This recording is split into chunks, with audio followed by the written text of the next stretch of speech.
ஒளி படைத்த கண்ணும் உறுதி கொண்ட நெஞ்சும் வழி கடந்து வரும் நிதர்சனத்தின் தளம். அதிர்வு இது கொதிநிலைகளின் களவளம். வணக்கம், இது ஐபிசி தமிழின் இன்றைய அதிர்வு. இன்றைய நாளும் பேசப்பட வேண்டிய மிக முக்கியமான ஒரு விடயம் தொடர்பாக பேசப் போகிறோம். குறிப்பாக நாட்டை வெள்ளமும் மண் சரிவும் மிகப்பெரிய அச்சுறுத்தலுக்கு உள்ளாக்கி இருக்கிறது. பல ஆண்டுகளுக்கு பின்பதாக இந்த வெள்ள அனர்த்தம் இலங்கையை ஒரு ஆபத்தான சூழ்நிலைக்கு அழைத்து சென்றிருப்பதாக சொல்லப்படுகிறது. குறிப்பாக சொல்லிக்கொள்ள வேண்டுமாக இருந்தால் நாட்டினுடைய முழுமையான பகுதிகளுக்கும் இந்த வெள்ள அனர்த்த எச்சரிக்கை விடுக்கப்பட்டிருக்கிறது. குறிப்பாக வடக்கு, கிழக்கு மற்றும் மத்திய, மேல், தென் மாகாணங்கள் எல்லா மாகாணங்களிலுமே இந்த நகர்வு மிகப்பெரிய ஒரு அச்சுறுத்தலை ஏற்படுத்தி இருக்கிறது என்று சொல்லிக்கொள்ள வேண்டும். இதுவரைக்கும் 56 பேர் உயிரிழந்திருப்பதாகவும் 21 பேர் மாயமாகி இருப்பதாகவும் தகவல்கள் கிடைக்கப்படக்கூடியதாக இருக்கிறது. உங்கள் எல்லோருக்கும் தெரியும், நாட்டில் இப்போது இருக்கக்கூடிய சூழ்நிலை என்பது மிக பாரதூரமானதாக இருக்கிறது.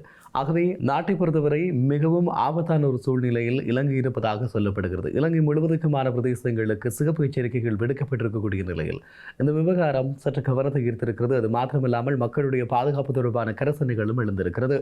குறிப்பாக 56க்கும் அதிகமானவர்கள் உயிரிழந்திருக்கிறார்கள் என்கின்ற போது இந்த உயிரிழப்புகளினுடைய எண்ணிக்கை இன்னும் அதிகரிக்கும் என்கின்ற நிலையில் இந்த விவகாரத்திலே கவனமாக மக்கள் பாதுகாப்பாக அனாவசியமான பயணங்களை தவிர்த்துக் கொள்ளுமாறு வேண்டப்படுகிறீர்கள்.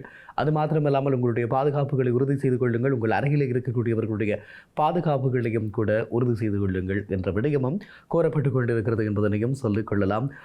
இந்த நிலையில் குறிப்பாக சொல்லிக்கொள்ள வேண்டுமாக இருந்தால் நாட்டில் சில துன்பியல் சம்பவங்கள் இடம்பெற்றிருக்கிறது. குறிப்பாக சாய்ந்த மரத்தில் இடம்பெற்றிருக்கக்கூடிய கார் ஆற்றிலே அள்ளுண்டு போன விடயம் தெரியும். அதிலே வயதானவர்கள் 2 பேர், 6 வயது சிறுமி ஒருவர் என அந்த பரிதாபகரமான மரணம் நிகழ்ந்தது உங்களுக்கு தெரியும். இது மாதிரி 56 பேருடைய மரணம் நிகழ்ந்திருக்கக்கூடிய நிலை, 21 பேர் இந்த விவகாரத்திலே இன்னும் காணாமல் போயிருக்கிறார்கள் என்ற நிலையில் தேடப்பட்டுக் கொண்டிருக்கிறார்கள்.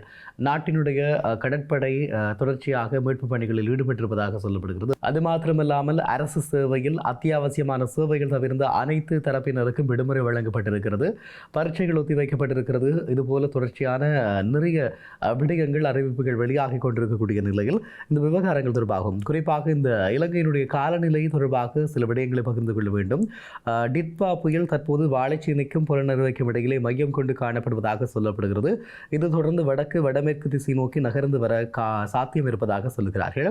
நேற்று மாலை வரை மணிக்கு 18 கிலோமீட்டர் வேகத்தில் நகர்ந்த புயலானது தற்போது 12 கிலோமீட்டர் வேகத்திலே நகர்ந்து கொண்டிருக்கிறது.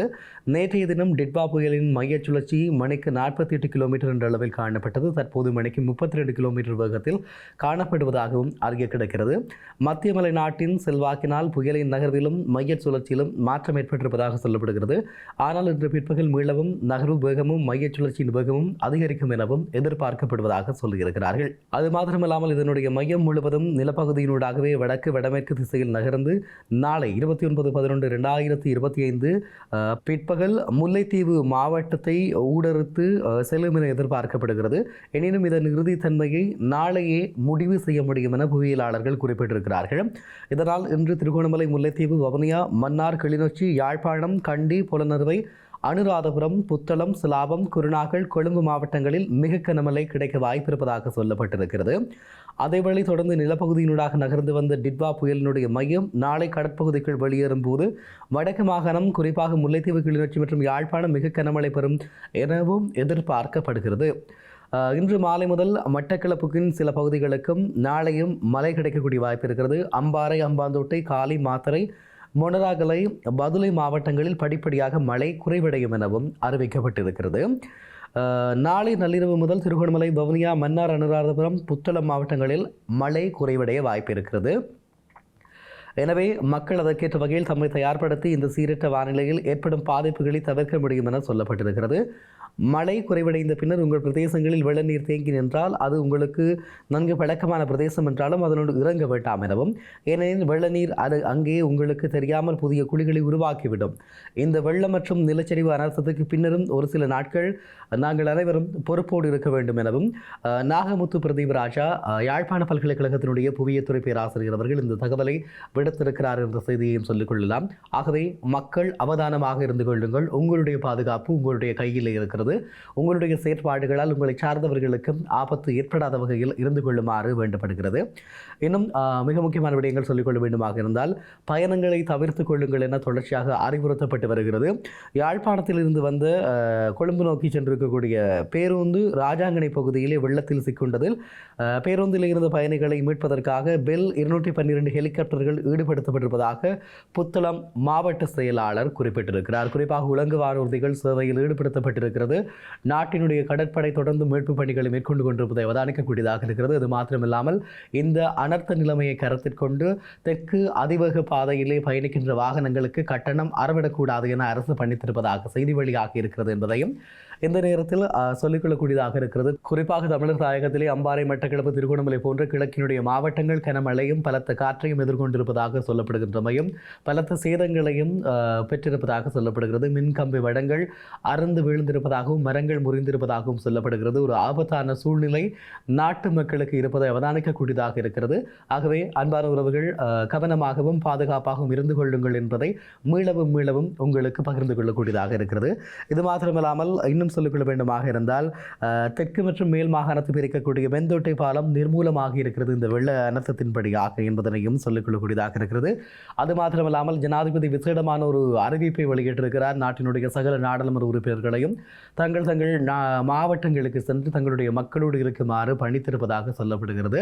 எதிர்க்கட்சி, ஆளுங்கட்சி அனைத்து நாடாளுமன்ற உறுப்பினர்களும் தங்களுடைய மாவட்டங்களுக்கு உடனடியாக விரையுமாறு ஜனாதிபதி குறிப்பிட்டிருப்பதோடு இந்த அனர்த்தங்களின் போது உயிரிழந்தவர்களுக்கு 10 லட்சம் ரூபாய் இழப்பீடு வழங்கவும் ஜனாதிபதி பாதுகாப்பு நிதியம் தயாராக இருப்பதாகவும் அறிவிக்கப்பட்டிருக்கிறது என்பதனையும் கூட சொல்லிக்கொள்ளக்கூடியதாக இருக்கிறது.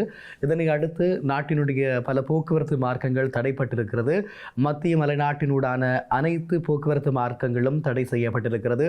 கொழும்பு, யாழ்ப்பாணம் போக்குவரத்து மார்க்கம் தடை செய்யப்பட்டிருக்கிறது. புலனறுவை, மட்டக்களப்பு போக்குவரத்து மார்க்கம் தடை செய்யப்பட்டிருக்கிறது என்பதனையும் சொல்லிக்கொள்ளக்கூடியதாக இருக்கிறது என்பதனையும் சொல்லிக்கொள்ளலாம். நிலவும் மோசமான வானிலையால் பாதிக்கப்பட்ட அனைவருக்கும் நிவாரணம் வழங்க இலங்கையினுடைய முப்படையினரும் போலீசாரும் தயாராக இருப்பதாக பேரிடர் மேலாண்மை மையம் தெரிவித்திருக்கிறது. அதேவேளை அவசர கால தகவல்களை அவசர அழைப்பு மையம் 117 அல்லது 011-2136-136 அல்லது 011-2136-222 அல்லது 011-26-7002 என்ற தொலைபேசி எண்களில் அழைப்பதன் மூலம் தெரிவிக்க முடியும் எனவும் அறிவுறுத்தியிருக்கிறார்கள். மேலும் ஸ்ரீலங்கன் விமான சேவை நிறுவனம் பயணிகளுக்கு முக்கியமான ஒரு அறிவுறுத்தலை வழங்கியிருக்கிறது. விமான நிலையத்திற்கு செல்வதற்கு முன் www.srilankan.com என்ற இணையதளத்தில் சமீபத்தின் விமான பயண நிலவரத்தை சரிபார்த்துக் கொள்ளுமாறு ஸ்ரீலங்கன் விமான சேவை நிறுவனம் அறிவுறுத்தியிருக்கிறது. இல்லை என்று சொன்னால் 1979 என்ற அவசர தொலைபேசி இலக்கம் அல்லது 094-117-7719 என்ற இலக்கத்தை தொடர்பு கொள்ளுமாறும் குறிப்பிடப்பட்டிருக்கிறது. மீண்டும் அந்த இலக்கம் 1979. அதே போல 00-14-11-77-19 என்ற இலக்கத்தையும் தொடர்பு கொள்ள முடியும் எனவும் அறிவுறுத்தி இருக்கிறார்கள் என்ற விடயத்தை சொல்லிக் கொள்ளக்கூடியதாக இருக்கிறது. அதே நேரம் நாட்டினுடைய மின்சார சபை ஒரு அறிவுறுத்தலை வழங்கி இருக்கிறது. வெள்ளம் ஏற்படும் பகுதிகளில் பாதுகாப்பு நடவடிக்கையாக மின்சாரம் துண்டிக்கப்படும் என அறிவுறுத்தல் வழங்கியிருக்கிறார்கள். இலங்கை மின்சார சபையினுடைய விசேட அறிக்கையில் இந்த விவகாரம் சொல்லப்பட்டிருக்கிறது.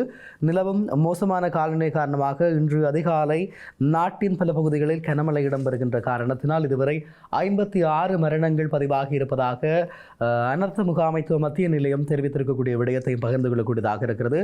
அது மாத்திரமில்லாமல் கடந்த 72 மணி நேரத்தில் நாட்டில் நிலவும் சீரற்ற வானிலை காரணமாக 46 பேர் உயிரிழந்திருப்பதாக பேரிடர் மேலாண்மை மையம் தெரிவித்திருப்பதாக சொல்லப்படுகிறது. நவம்பர் மாதம் 16ஆம் தேதி முதல் இன்று வரை பதிவான மொத்த இறப்புகளின் எண்ணிக்கை 56ஆக உயர்ந்திருப்பதாகவும் 21 பேர் காணாமல் போயிருப்பதாகவும் பேரிடர் மேலாண்மை மையம் தெரிவித்திருக்கிறது என்பதனையும் சொல்லிக்கொள்ளக்கூடியதாக இருக்கிறது. வெள்ளம் ஒருபுறமாக இருக்க நாட்டில் மண் சரிவு அபாய எச்சரிக்கையும் விடுக்கப்பட்டிருக்கிறது. தற்போது நிலவும் மழையுடன் கூடிய வானிலையினால் மண் சரிவு அபாயமுள்ள பகுதிகளில் வசிக்கும் மக்கள் மண் சரிவுக்கு முந்தைய ஆபத்து அறிகுறிகள் குறித்து விழிப்புடன் இருக்குமாறு தேசிய கட்டிட ஆராய்ச்சி நிறுவனம் அறிவுறுத்தியிருக்கிறது. இன்று அதிகாலை 2 மணி முதல் நாளை 29ஆம் தேதி பிற்பகல் 2 மணி வரையான 24 மணி நேர காலப்பகுதிக்குள் சிகப்பு எச்சரிக்கை விடுக்கப்பட்டிருக்கிறது. அந்த அடிப்படையில் மத்திய மலைநாட்டினுடைய பல மாவட்டங்களுக்கு இந்த எச்சரிக்கை விடுக்கப்பட்டிருக்கிறது என்பதனையும் சொல்லிக்கொள்ளலாம். ஆகவே மக்கள் பொறுப்போடு நடந்து கொள்ளுங்கள். உங்களுடைய உயிரினையும் உங்களுடைய உடைமைகளையும் பாதுகாத்துக் கொள்வது உங்களுடைய பொறுப்பாக இருக்கிறது. ஆகவே வெள்ள நீர் தேங்கியிருக்கக்கூடிய இடங்கள், பலத்த காற்று வீசுகின்ற இடங்கள், கனமழை பெய்கின்ற இடங்களுக்கு செல்ல வேண்டாம் என்பதனையும், அனாவசியமான பயணங்களை இயலுமானவரை பயணங்களை தவிர்த்துக் கொள்ளுமாறும் உங்களுக்கு அறிவுறுத்தப்படுகிறது. நாடு ஒரு அனர்த்த நிலைமை எதிர்கொண்டிருக்கிறது. ஆகவே நாட்டு மக்களாகிய நீங்கள் உங்களுடைய சுய பாதுகாப்பை கைக்கொள்ளுமாறும் கவனத்தில் கொள்ளுமாறும் வேண்டப்படுகின்றீர்கள். அரசு தரப்பு சார்பாக ஜனாதிபதி பாதுகாப்பு நிதியம் இந்த அனர்த்தத்தின் போதான தேவைகளுக்காக பல மில்லியன்களை ஒதுக்கியிருப்பதாக சொல்லப்படுகிறது. இது போதாது என்றால் மீளவும் உங்களுக்கு வழங்குவதற்கும் அரசு தயாராக இருப்பதாகவும் அறிவுறுத்தியிருக்கிறது. ஆகவே சகல நாடாளுமன்ற உறுப்பினர்களையும் தங்களுடைய மாவட்டங்களுக்கு சென்று மக்களோடு இருக்கும்படியாக ஜனாதிபதி அறிவுறுத்தி இருக்கிறார் என்பதனையும் சொல்லிக்கொள்ளலாம். மீளவும் தெரிவித்துக் கொள்ளக்கூடிய விடயம், அடுத்து வருகின்ற 48 மணித்தியாலங்கள் மிகவும் கவனமாக இருக்க வேண்டிய காலப்பகுதியாக அடையாளப்படுத்தப்பட்டிருக்கிறது. ஆகவே மக்கள் கவனமாகவும் பாதுகாப்பாகவும் இருந்து கொள்ளுங்கள். உங்களை சார்ந்தவர்களையும் பாதுகாத்துக் கொள்ளுமாறும், பாதுகாப்பான இடங்களில் உங்களுடைய குடியிருப்புகளை அமைத்துக் கொள்ளுமாறும் கூறப்படுகிறது. அது மாத்திரமில்லாமல் வெள்ள அனர்த்த அபாயம் இருக்கக்கூடிய பகுதிகள், மண் சரிவு அபாயம் இருக்கக்கூடிய பகுதிகளில் இருந்து உடனடியாக வெளியேறுமாறு அறிவுறுத்தப்பட்டிருக்கிறீர்கள் என்பதனையும் இந்த நேரத்தில் பகிர்ந்து கொள்கிறோம். நன்றி உறவுகளை, தொடர்ந்தும் இது தொடர்பான தரவுகளை உங்களோடு பகிர்ந்து கொள்ள காத்திருக்கிறோம். வணக்கம்.